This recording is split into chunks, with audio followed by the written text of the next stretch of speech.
Hello and welcome. I'm Patrick Curtis, your host and chief monkey, and this is the Wall Street Oasis podcast. Join me as I talk to some of the community's most successful and inspirational members to gain valuable insight into different career paths and life in general. Let's get to it. In this episode, Jakub shares his winding path going to university in Prague and leveraging multiple internships, including at KPMG and Accenture, to get important experience. Learn why he went to Seoul, how he landed a full-time offer at an investment bank in Vienna, why he transitioned to Munich, and some sacrifices he made along the way for family. Enjoy. All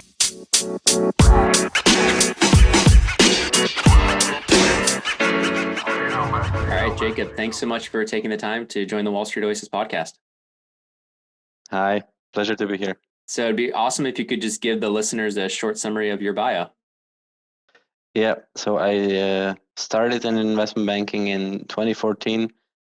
Took a bit of an unusual route, joined UniCredit in Czech Republic, then transferred through the bank into the Austrian CE office, and then I went into a tech boutique called Brian Garnier in Co for a few years, and actually now I'm back at UniCredit, but in the German office covering the German market. Very cool. So you're from the Czech Republic. From Prague, yes, I'm from a small village in the middle of nowhere. Okay, but I did my university in Prague.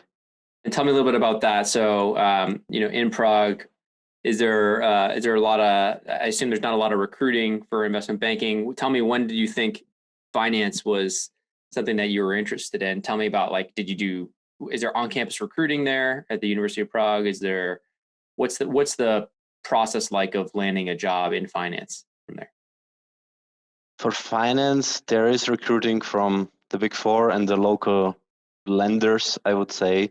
Mm-hmm. There's not much investment banking. There is a stock exchange in Prague with about 11 stocks being traded.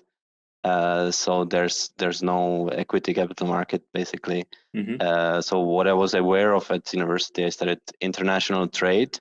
Mm-hmm. And before going into that direction, I also considered the finance program, but it seemed to me like, it's kind of geared towards people becoming accountants, and that sounded boring to me. At the Big Four, you mean? At the Big Four, mostly. So people did finance. They would in the finance team of a corporate, not necessarily finance in the sense of investment banking or private equity or that kind of direction.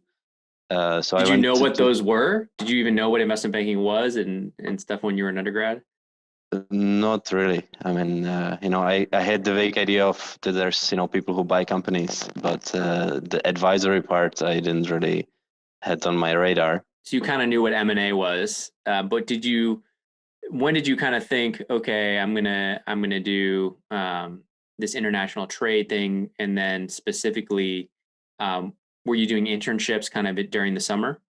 Yes, exactly. Not also, I was just kind of working part-time as a kind of working student in different companies, and then actually I did the most logical experience for working in international trade. I went to a consumer goods company and I worked in their marketing department, and then after some months I realized this is definitely not for me.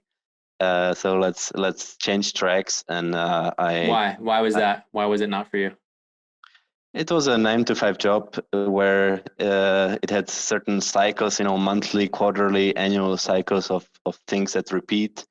Also the brands the company had were those kind of staples that you grab in the supermarket. You don't really care whether it's that brand or this brand. Got it. So even the promotion, I wasn't sure that all the marketing activities that the company were doing, whether it really actually makes any difference to the customers, or whether it's just kind of the randomness of how do you choose, like a household product.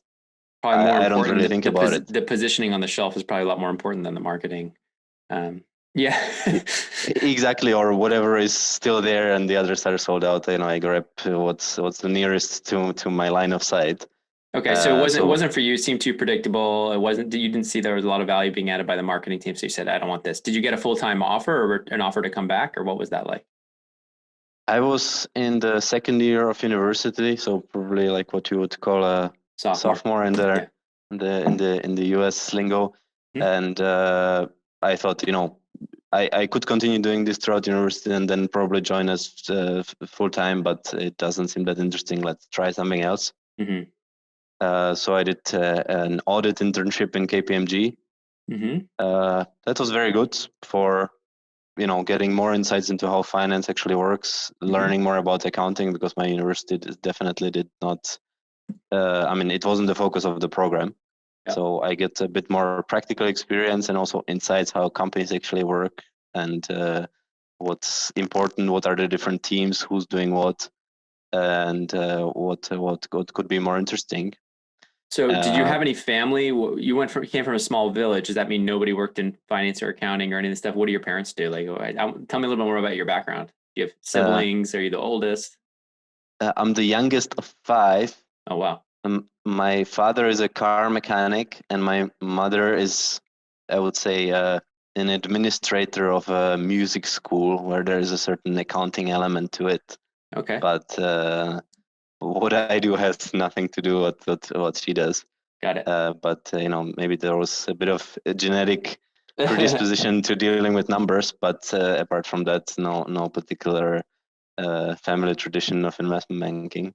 Fair. Okay, so So you're kind of coming through university. You've done the marketing internship, you've done the Big Four audit internship, and then so at this point, are you getting more exposure? Are you learning more during those internships from talking to people? What's it like? Is it a small office there? Are you networking? Do you know anything about any of this stuff?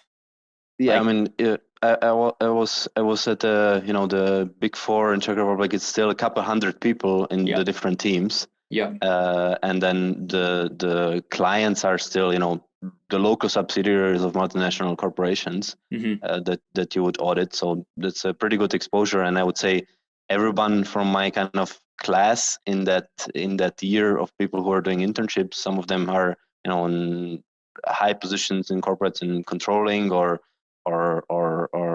general kind of corporate finance. Some people went into banking, so it's very much spread out. But the network was pretty good, and I also, even though I wasn't working in that area, I also got to know what the consulting part is doing, what the kind of corporate finance that's advisory cool. part is doing. So I met those people in the hallway, had lunch with them, and through that I learned a bit more. That's awesome. And did But you were a lot of people like were there certain people that were really trying to get out of the Czech Republic, to get to London, to get to Munich, to get to these other larger kind of cities that have more of a finance hub, or what was that? What was the thought process of like location? Did people feel like they were stuck because language barrier or regional, or did they feel like was there a lot of mobility from these internships to the Londons of the world, the Munichs of the world? I would say a lot of people, for them, it was a kind of stepping stone. I knew some people who transferred through the company to other offices, Mm-hmm. but then also some people also came from a similar university background and then, just got on the back of having worked for an international brand, going to a similar thing abroad, to London, to different cities across Germany, Paris, Mm-hmm. different things. One of my colleagues from the KPMG audit internship then went on to a restructuring firm in New York, Oh, getting a full-time offer there. So wow. I would say there's a mix of different things, and But was but that it on your also kind of radar? Was that on your radar? Were you like, hey, I want to do this? I eventually want to get to Germany, or was that ever, or like, what was it? no, It wasn't. no, Okay. at that time it wasn't. Why do you think? Why do And you think you weren't thinking of like going abroad? Did you want to stay close to home? Did you have a group of friends you wanted to stay close to? What was the thought process? And there was just no thought process. not necessarily. It was just, I still had a bit of university in front of me, so I didn't really think about it at that time. I thought, let me see, when I graduate, I'll think about it. Yeah, yeah, yeah. And then I wasn't really sure about the direction either. So after this audit thing, I went into strategy consulting with Accenture, Uh-huh. and there I did also very different things than before. It was kind of this classical what you would see in movies about consultants having projects where the assignment is just we need to save costs, find out where, and that was the whole job. Very kind of creative, doing whatever you can figure out to help the company save money. So were you doing a lot of analysis in Excel, looking at the numbers, trying to figure out where they could cut costs, or were you doing a lot of work at the actual companies and the clients? Both. I mean, some of the initiatives were, kind of the accounting trickery. How can you present things in a different way so that the company looks better? Some of it was making actual changes in their processes and figure out how those processes works, who decides what, can it be done faster? Sometimes, it was a company that did a lot of procurement. So with a lot of them, they had established suppliers. No one ever questioned the terms. So it was just, let's step in and question things. Yeah. And as it turns out, when you do that, a lot of things are actually quite flexible. And if you exercise the pressure at the right point, people budge. Yeah, for sure. Okay. So it sounds like you had a lot of great internships. You had the marketing, you realized it's not for me. You had the Big Four, the KPMG audit internship. You kind of got a little bit more of a broad exposure in the network. And then you get a management consulting Accenture position. So, and nowhere here though, are we hitting really a true finance banking internship, which is interesting. So tell me a little bit about, and these internships are long, they're during university, right? They're almost for the full year. We were working, doing projects while exactly. You're at university. So it was it was technically meant as to be done part-time outside of your university schedule. But at least the university that I went to, it's called now Prague University of Economics and Business. There's lectures and there's seminars. The lectures you can attend, you don't have to. The seminars are usually mandatory, but you are the master of your schedule. And usually there's 3 available slots in a week, so you can pack them in one day into a tough day where you need to pay a lot of attention. Yeah. And then you have the rest of the week to be designed on your own. So I did that, and I worked 3, sometimes 4 days a week, and then 3 days in a consulting firm are already a full-time job in other industries. So you were doing probably like 60 to 80 hours a week in consulting, you think, and then another 10 to 15 at school. Yes, I would say it was like 12, 14-hour days in consulting, and then the university kind of spilling into the weekend and spending maybe 1 or 2 days on it actually during the week. Why were you so motivated? Well, one thing was it certainly helped with the budget, and actually I would say unlike in Western Europe or in the US, the internships are actually pretty well paid. So I would say even as a consultant in Accenture on this kind of student contract, I would say I was already at that time making more than the averages in the Czech Republic. So it was like 1,500 euros gross a month, and I would say the country average is like 1,200.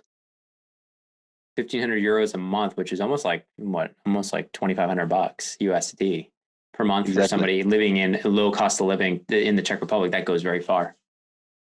Exactly. So I mean, that was also kind of motivated by a certain standard of living. I wanted to have a flat where I would be the so was there master of my kingdom. Did you have any time to party or enjoy it though, or no? Oh yeah, absolutely. Yeah? I mean,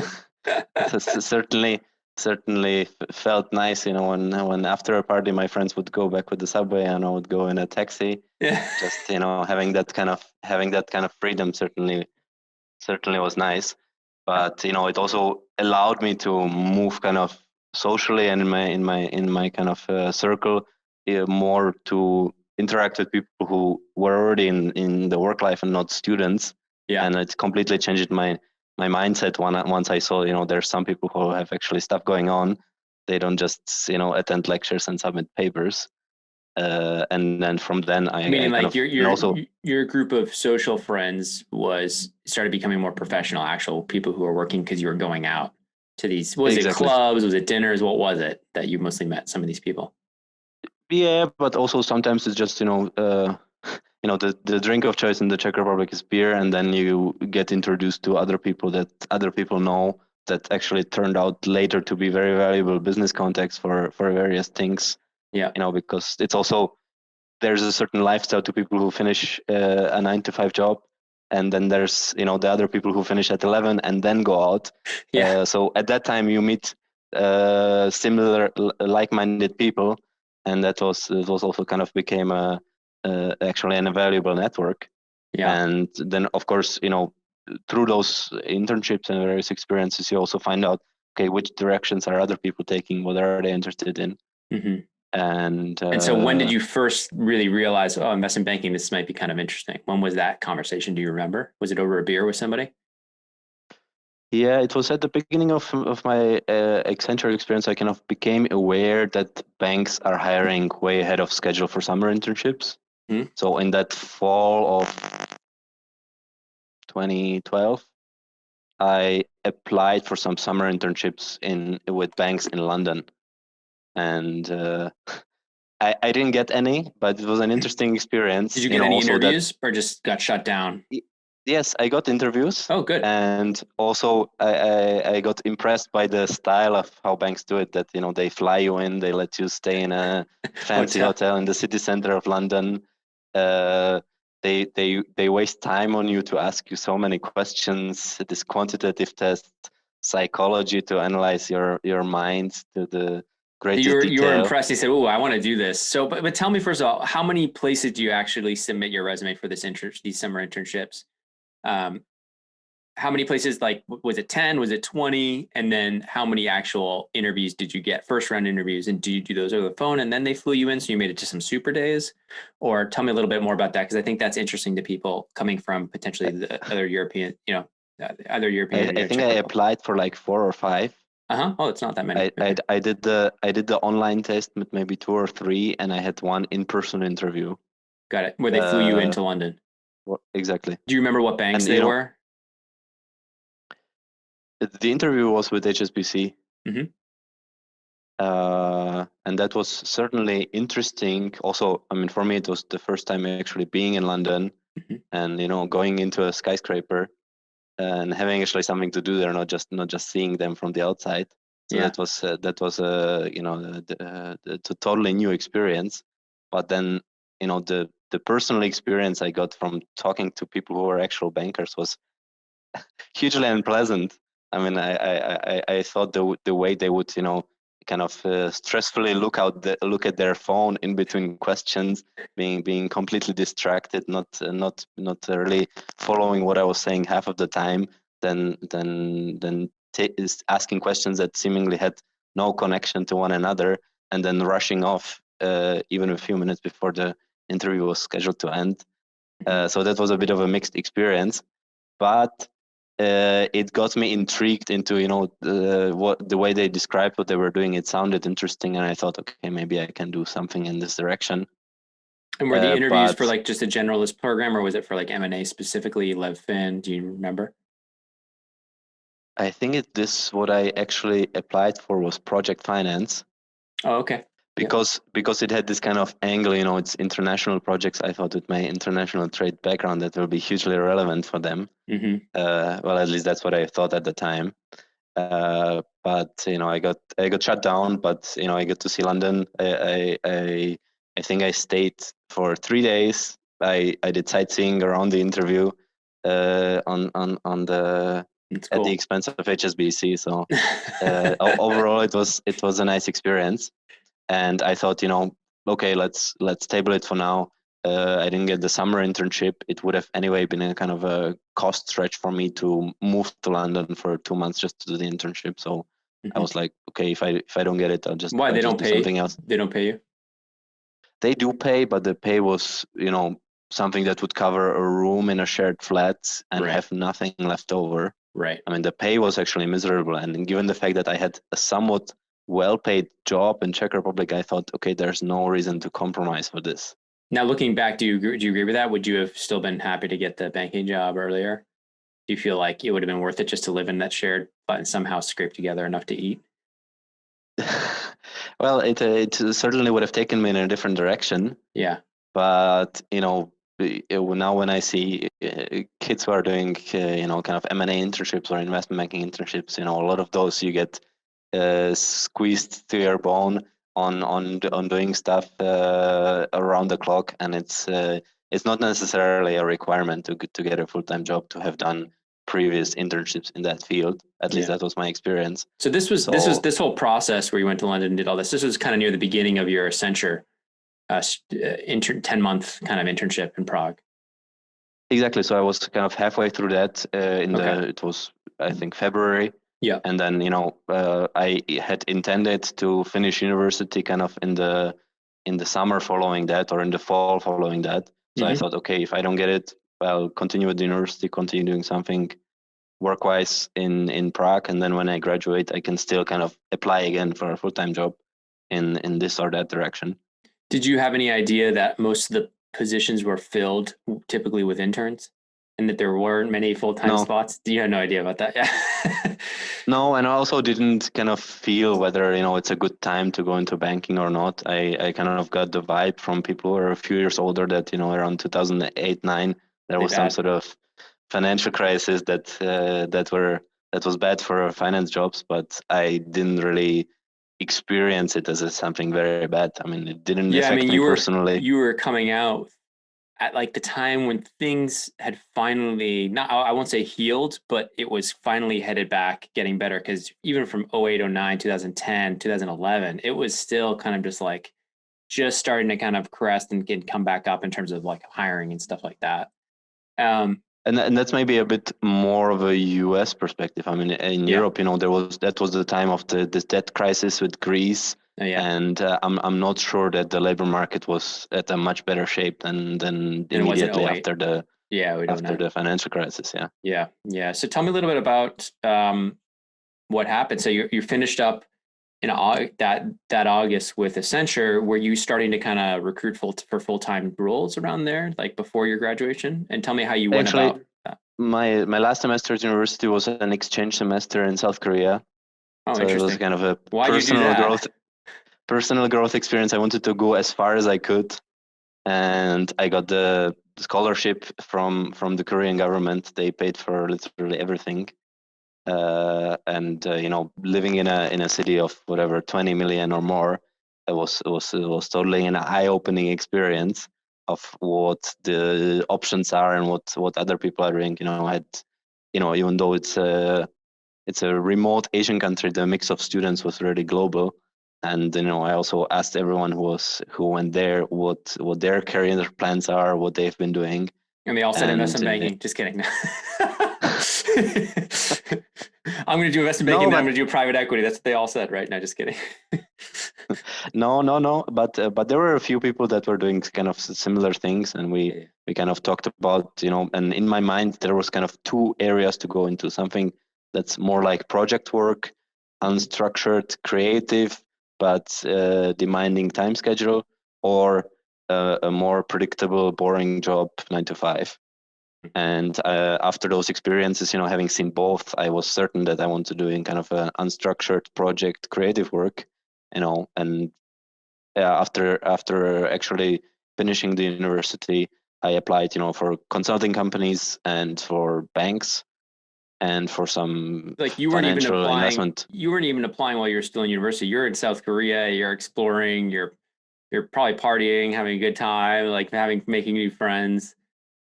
And tell me a little bit about just your thought process. Your thought process always is like, it'll work out. I'll just go home after this and I'll just start applying to places and get a job. Actually, I applied to a few positions from there, but then I got this time suggestions assuming I'm in Europe. So I did a few interviews in like the middle of the night or at midnight with the interviewer being at the other side of the world. So I thought, okay, that doesn't make sense. Let's just wait and see.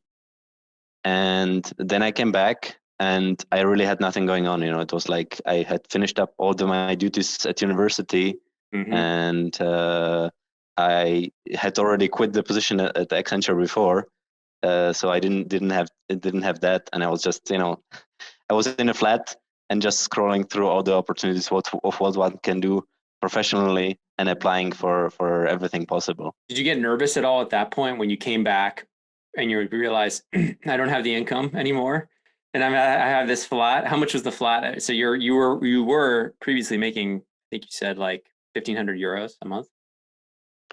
Yeah, the flat was not that expensive, but it was rather the fact that I had literally splurged everything on my foreign exchange, and then when I came back, you were partying in Korea. I had an income of 0, and not much left in the bank account. So I was like, okay, let's How much start. do you remember how much you had? Like 5,000 euros or 3,000 euros or something? Not even that. It was in the hundreds. So hundreds of euros, probably only a few months left before the rent. You can't pay the rent. And you have to remember, it's not the US. I didn't have a credit card, so it was like whatever there is in cash, that's it. That's what you get. And I was hoping I wouldn't have to, go stay with my parents for 2 months while I'm looking for a job. So I was like, let's focus and find something. Yeah. So tell me how you went about that search, and you're in Prague. How are you doing that search? How are you doing that global search? And then tell us how you ended up with the interviews, how many times you applied, how many rejections, as much info as you can get about that. I think it's interesting to hear like the struggles. I think I must have sent hundreds of CVs to various jobs, locally, and then also something that would be interesting internationally. I applied for some positions in London. I didn't really think of going into the German-speaking region at the time, even though I learned German for many years before. So English, English, Czech, and German. Yes. Wow. Exactly, those 3 languages. And I also learned a bit of Spanish, but I quickly throughout university realized that that's not a language that's much relevant for business if you want to stay in Europe. Yeah. So I thought, okay, I'll work either in Czech Republic or in an English-speaking environment, maybe in some other place, but in a global company where the working language would anyway be English. Mm-hmm. And I'm sending all these CVs, having some interviews. I got a few offers that kind of lined up in parallel, and some of them, I just, the company wanted to hire me, and I just got a strange vibe that maybe that's not the direction that I want to go. So I actually declined offers while I had nothing really. Tell me why. But tell me who these companies were. Why did you get a strange vibe? Be more specific. Why? Were they small companies? Like, were you nervous? Were they local? One of them was into a structured finance position of a local bank, and I just thought, okay, that's gonna be, it sounds on paper like it might be interesting, but it seems very repetitive, number crunching. So I was like, that's gonna be a dead end for me. Yeah. And I also got an offer from the Boston Consulting Group to join them in the Prague office. But they said the projects are in a lot of cases abroad, and in many of them in countries further east in Eastern Europe, helping some public companies or energy conglomerates on their processes and cost saving and all that. So you'd be sent out to middle of nowhere, basically. Exactly. I thought I'm going to be sent out to Belgrade or Bucharest or whatever it might be, where I don't speak the language. I'll be the supposed expert, and I'll just be producing slides around the clock on topics that don't really interest me. So I would say they probably did a bad job describing of what the job would be. Well, that was lucky that because you could have ended up there on these long engagements in the middle of nowhere. Yeah, and then also my experience from consulting was, the work seemed interesting, and we really brought some good ideas to the client, but then I never got to see whether they actually implemented any of that. Mm-hmm. So I had the idea, okay, let's do something that, if I finish the work, it will have some real world impact. And it was at that time that I had the interview for UniCredit. They were looking for someone for the M&A team, and I certainly didn't ace the interview, but they got the impression that I had some real work experience, and I got hired directly as an analyst. Even though the company had kind of a graduate program, I was allowed to kind of skip it and join in as a kind of, let's call it, second year analyst, if you will. Because you had all that experience from Accenture and whatnot, they let you come in as a second year analyst. When you say you didn't ace it, do you mean like you got some of the technical, like DCF and valuation questions wrong or something like that? They didn't really even ask me that.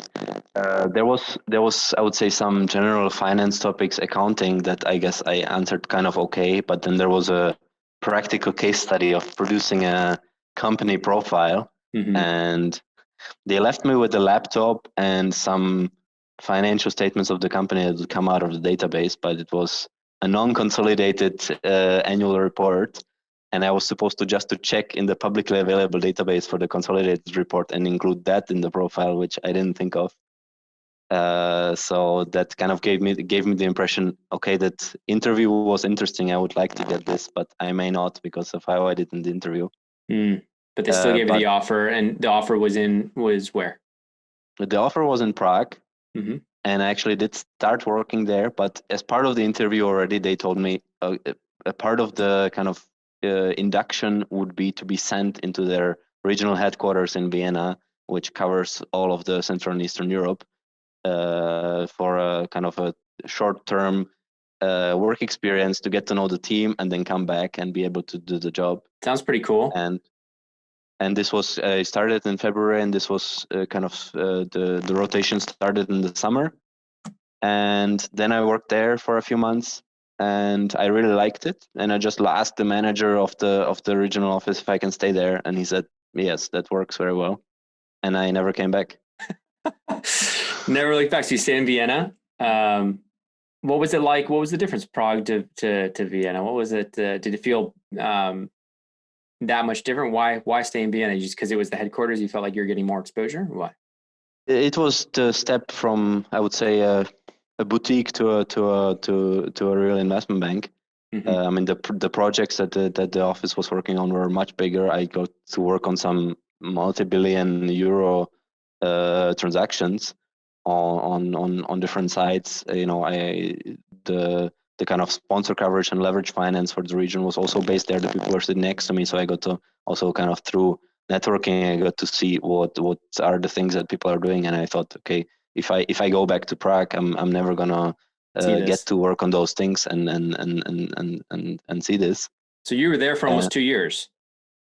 Exactly. I stayed there for almost 2 years, did, you know, touch maybe 10, 15 transactions in different capacities across sectors, across countries.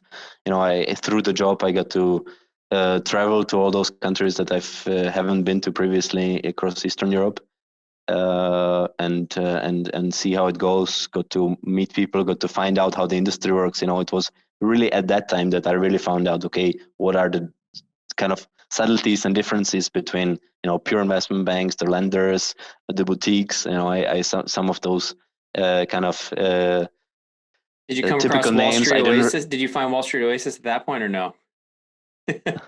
Later. No, I don't think so. Yeah. I may have had it kind of on the radar in terms of you know, there's some platforms that exist for people who want to go into the industry, but since I already had a job, I didn't really think of that being relevant to me. Actually, a lot of my kind of job search concentrated around LinkedIn, and then some of those country specific platforms to apply through.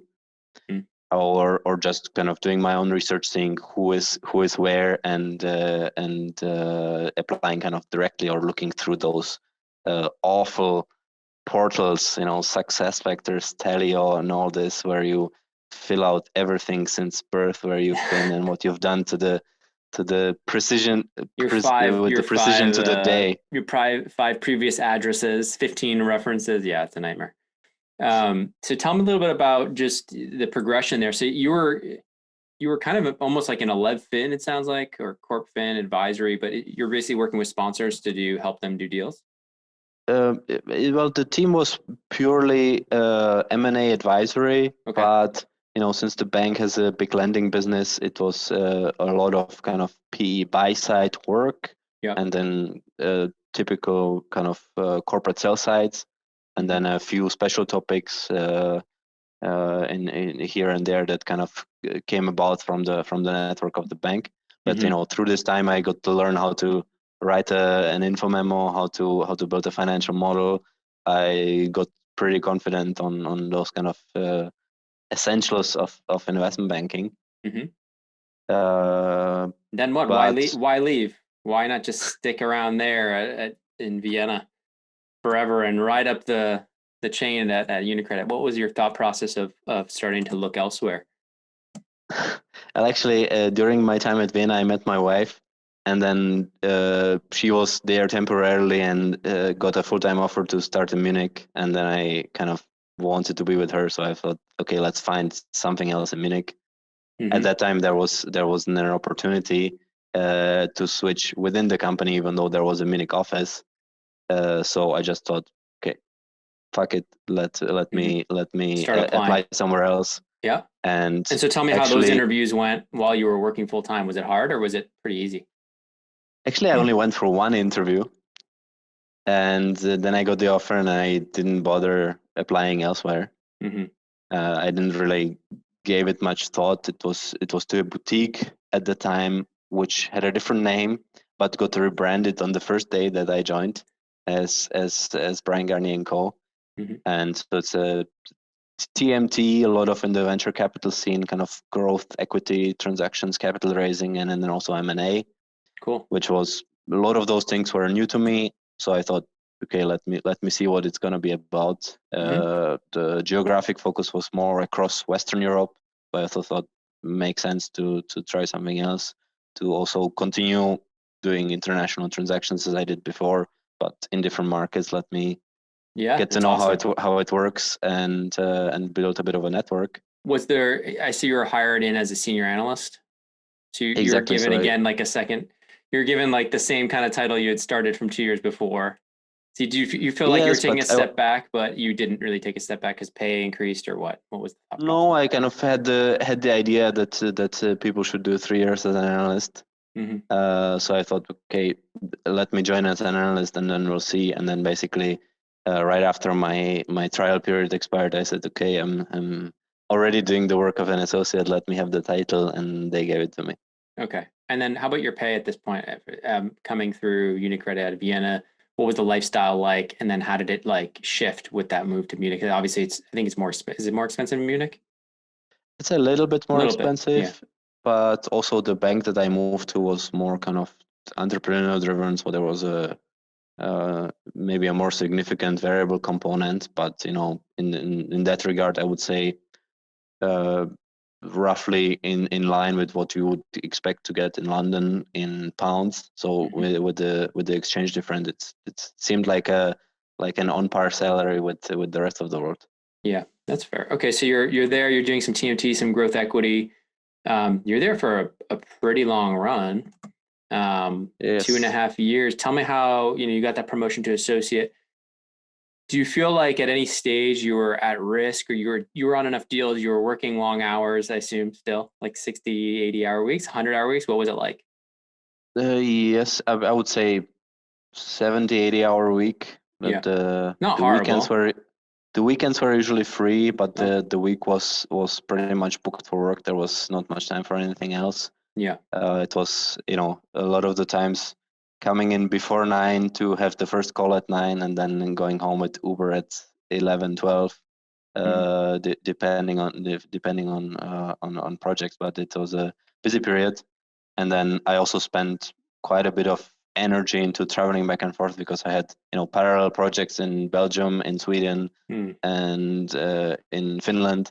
So sometimes having management presentations on a deal 3 days in a row, and then when you finish, there's no more flight home on that day, so you fly the next day, and then in parallel you still get email traffic on the other things that you need to deal with from the hotel when you're done. Oh my gosh! So you're exhausted. Tell me about it was intense, but it was also a huge learning curve. I mean, I was an associate, but I got a lot of flexibility on many of the deals I worked, kind of in a tandem with an intern and an MD or a partner, and I was basically the one doing everything. Yeah. So it was a very, very good experience from that regard. Yeah, and tell me a little bit about just with those work hours. Was your wife working long hours too? So was that easy to balance, like relationship wise, or was she like, "This is horrible. You got to stop, or you got to get out"? What was the thought process there? Because I know it can be tough, for people who have boyfriends or girlfriends during their analyst stints. But for having a wife, it could be even more, because there's maybe more of an expectation. Or was she very understanding? Did she understand what was kind of going in? Well, she had I would say, a normal job. So we were able to kind of balance that out, but she was also very understanding of it's also it's intense, but it's also along a growth curve where at some point it should normalize in a career. and that actually did materialize. So as I progressed through the ranks, the hours became more manageable, and we also got used to the rhythm. So from that regard, it's very important to have the right person next to you.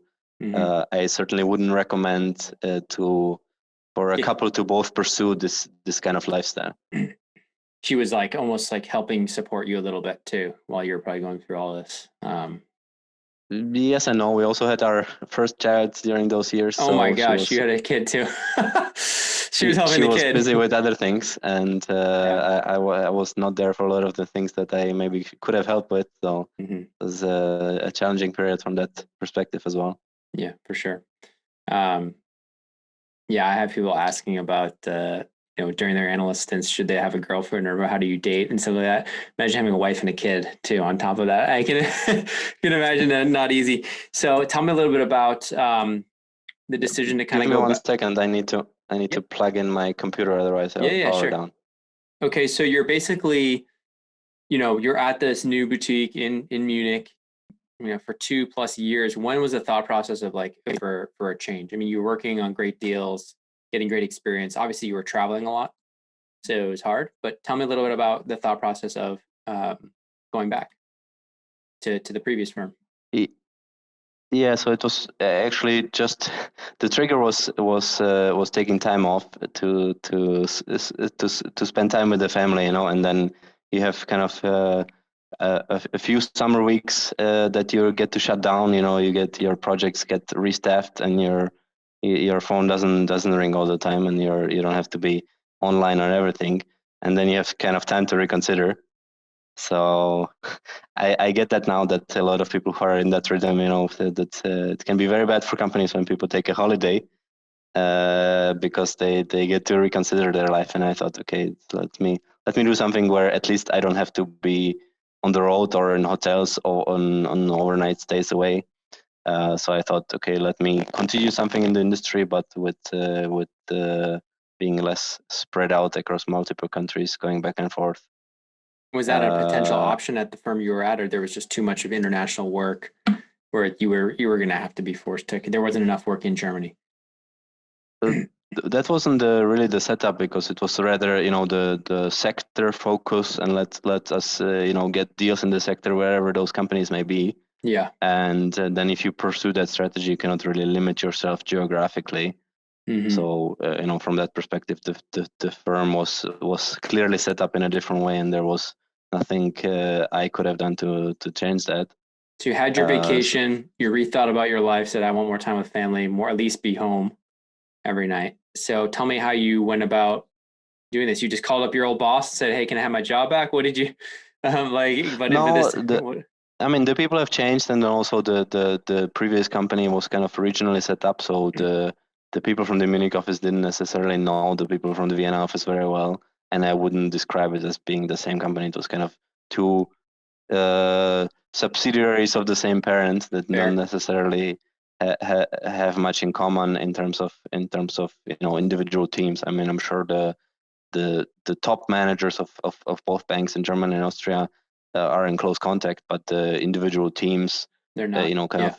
They're each pursuing their local M&A opportunities. So how did you do it? How did you get the jump back? Was it pretty easy? Was it just kind of you talked to a few people, or were you looking at other banks and did other interviews? Or I talked with a few headhunters in terms of kind of to find out what the options are. At that level, I would say the jobs being published is not necessarily the way to go. So I would say once you have a few years of experience, it's more kind of being introduced by headhunters directly to people who are considering hiring someone. The profile may not be very clear, or in that regard, just kind of a personal connection, or then much more narrow platforms for job opportunities like eFinancial and whatever it might be. There's also a few kind of specialized firms in Germany that kind of publish jobs, not on the internet, but you need to get on their newsletter, and then you get to see what they have going on. Got it. So through those years, I kind of find out that there is this opportunity that's not really visible to the the general public, and it's not really accessible unless you have a few years of experience to even be considered through that track. And I thought what the options might be. I didn't want to do a lateral move to go into another boutique that would have similar setup and similar issues. But in the end, there was no job posting or opportunity. I just met up with the people from the team where I wanted to go, and I just had lunch with one of the guys there. I explained to him my situation. I asked, is there something? Is there a possibility? He said, let me look into it, and then I got the interview that way. So there was never any job posting Search to apply to. Yeah, so you kind of, but that lunch, how did you set up that lunch? I just contacted him on LinkedIn. Just LinkedIn and said, hey, can we grab some time to chat and whatever? And so because you knew the company, you knew that it was, you'd previously worked there. And so he said, yes, you've met. You had a discussion about what you were up to, and just you basically asked him, look, like, I'm here, I have a family, I'm looking for. Well, I didn't even say that. I just described my situation, and he kind of connected the dots and said, would you consider moving to our team? Got it. So do you think they were looking, or he just saw that you potentially would be valuable? Well, it's the typical problem of investment banks. The middle tier is usually pretty thin because at that time, people have a lot of opportunities. There's also, associates, senior associates switching into PE or going into a new direction. The major attrition problem. That's the attrition problem, and then also, the pay difference between the top names and the middle tier becomes much bigger. So at that time, if you're happy working in a 100-hour week, you can go to Rothschild or one of the bulge brackets and double your pay. Yeah. But there's also a price to pay. So a lot of people at that experience level think, okay, am I willing to invest all of my time for another 5 to 10 years to so that my hours may be normalized in my first year as an MD, or do I want to kind of pursue a more reasonable job path earlier on and kind of make some compromise on what kind of deals I'm going to be working on. And so that's the path that you chose. Exactly. At UniCredit in Germany, it's a kind of an established mid-cap M&A advisory team, which focuses pretty much on its existing client base in the lending business, but it doesn't necessarily compete directly with a lot of those that are, pursuing opportunities in the open market. You're not doing like 10,000 pitches a year, like trying to land new deals. Well, there are still pitches, but it's not necessarily, in a beauty contest against 20 other banks on every occasion. Some of those are, existing clients that know us, trust us, and when they decide to sell the company, they only talk to us. Yeah, that makes sense. So it was a very different profile from the boutique where I, organized conferences, scheduled hundreds of meetings, handed out business cards, was traveling internationally to meet a lot of potential clients, or even just introducing myself and the firm to hundreds of contacts to get some of it going into even a mandate. So your story is very very international. Seoul, Prague, Munich.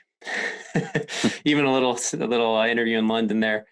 Tell me if looking back on like all the path that you took, and I think something that really probably helped you for looking back at your whole story really was those internships were critical, especially the KPMG and the Accenture one. Really kind of grounded you and kind of gave you a little bit more of a broad perspective of the options out there, and kind of started educating you, even though you still decided, hey, I'm going to go to Seoul my senior year and come back and figure it out. It ended up working out because I think you had those experiences, and those kind of long-term internships with actual deals under your belt or engagements under your belt.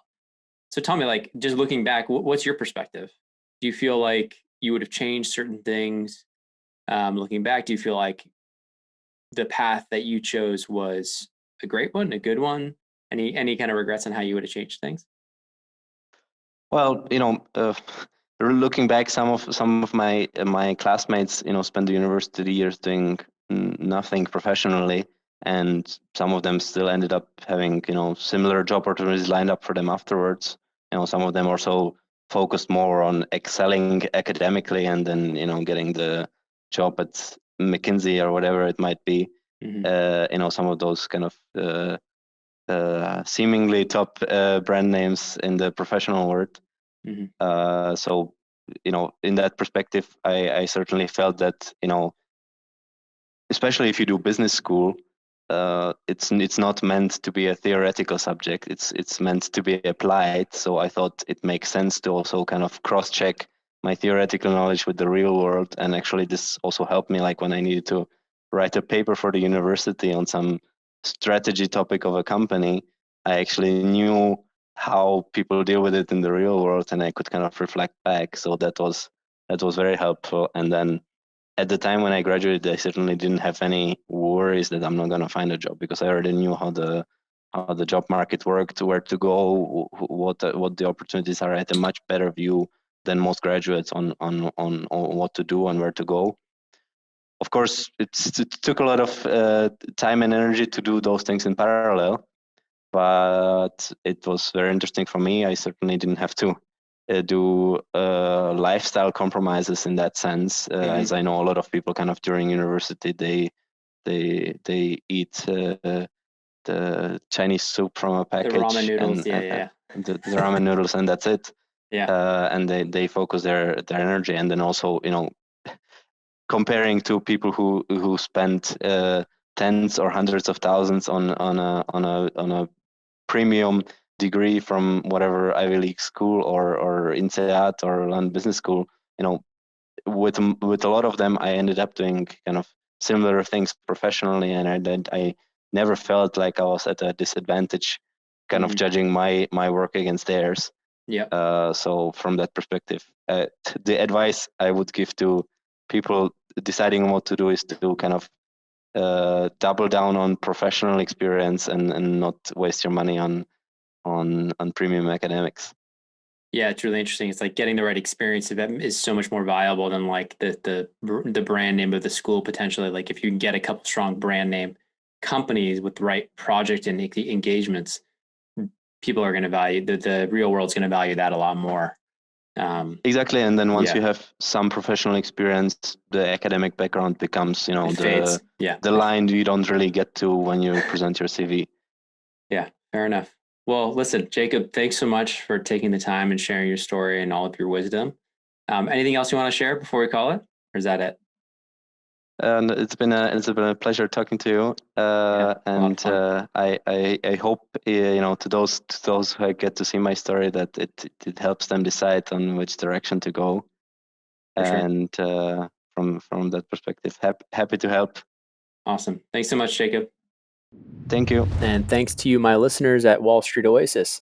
If you have any suggestions whatsoever, please don't hesitate to send them my way, Patrick at wallstreetoasis.com. Until next time.